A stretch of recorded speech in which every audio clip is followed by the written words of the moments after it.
Rawiri Waititi says Te Parti Maori is being punished for being Maori. The Privileges Committee has recommended that he and co-leader Debbie Ngarewa should be suspended from Parliament for 3 weeks for their world-famous haka in the House. And Hana Rafiti Maipi-Clark should be suspended for 1 week. But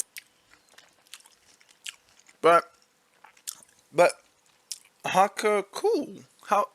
How can you ban them for that?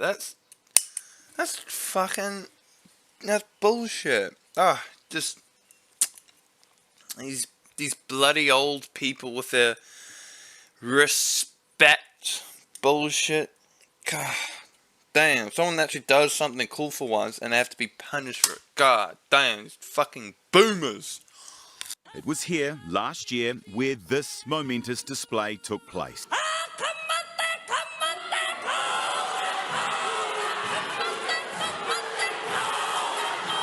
It was great theatre at the time. Great theatre is a fucking understatement. This isn't theatre, this is a demonstration that they will not tolerate jackasses like this who want to take away their rights.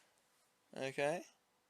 Gross behaviour, and there has been no contrition shown. Judith Okay, 2 questions. What the hell does contrition mean? And who the fuck are you? I don't mean to like completely ignore what you say based off some arbitrary standard, but who the fuck are you, old lady? Anyway, I'm gonna check out what this contrition means. Contrition.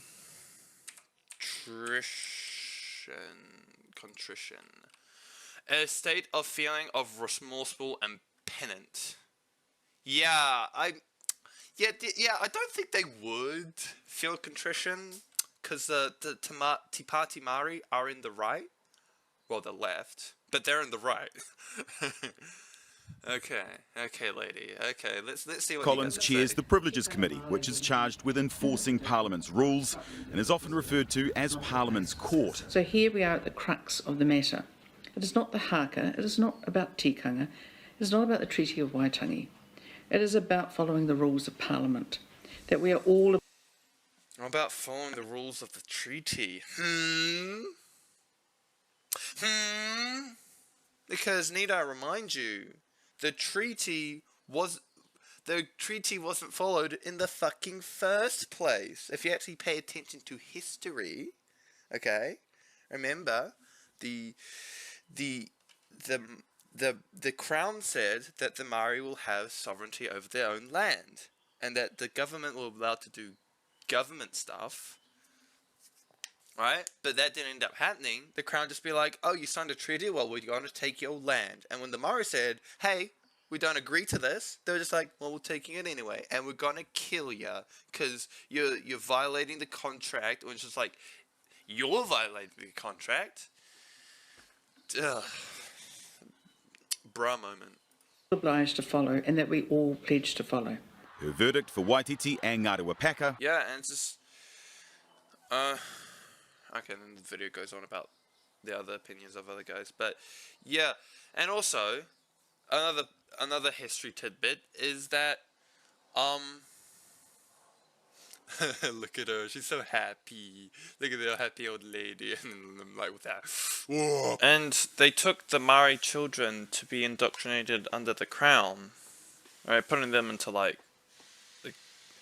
to the school system effectively, but they wouldn't allow them to practice their culture, and especially punish them for speaking Maori, which is really quite sad. And the Maori language almost fucking died if it weren't for the protests of Maori people. So to me, this is just a continuation of what the Maori have been doing for the past, I want to say century? The same thing that the Maori have been doing ever since the fucking Europeans arrived, okay? You don't get to come to someone else's land and just say, oh, we're in charge now. Even if they do sign a treaty which said that they still have sovereignty over themselves, governance over themselves, okay? This is supposed to be a dual culture, not white culture first and then Maori culture second. It is a dual culture. Anyway, this is like, along here's the opinions of the other guys, blah blah blah. And this guy here were done in Britain last century, and don't really recognise how things privilege one way of behaving and one kind of action based on how things were done in Britain. and this guy, you know, he makes an excellent point. Fuck the way the British did shit. That shit lame. That shit lame. And you know what's cool? You know what's cool? The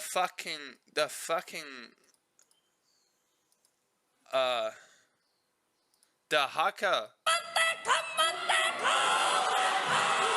This is really cool, man. Like this genuinely makes me really happy, because it's just like, Parliament's so fucking boring, man. Like, you just got people sitting around being like, and we should put section 3.5% on the income tax, or whatever the fuck. And then these guys be like, you're trying to pass a bill that will like invalidate the treaty, as if it hasn't already been invalidated by the fucking crown that didn't listen to it in the fucking first place. Well, we're nothing short of angry. They're right to be angry. They're completely in the right to be fucking pissed. Okay? This is tame compared to what the crown has done to the Maori people. Okay? This is nothing short of tame. Okay? I remind you, the Maori were perfectly welcoming of the Europeans and other white cultures. Anyone, they're not just the white people. They're also like Indian, Chinese, Asian. You know, all those ethnicities. Everyone's welcome in their land, in their eyes. Everyone's welcome. Even those who are a bit rowdy. Anyway, don't let people saying. So in conclusion, don't let old white people say that being rowdy is grounds for punishment, because that is what powers do to keep marginalized people silent. It is oppression, and it is not tolerated. It will be not tolerated in my country. We are accepting of all peoples, and we let them do as much rebellion as they want. Good day, sir.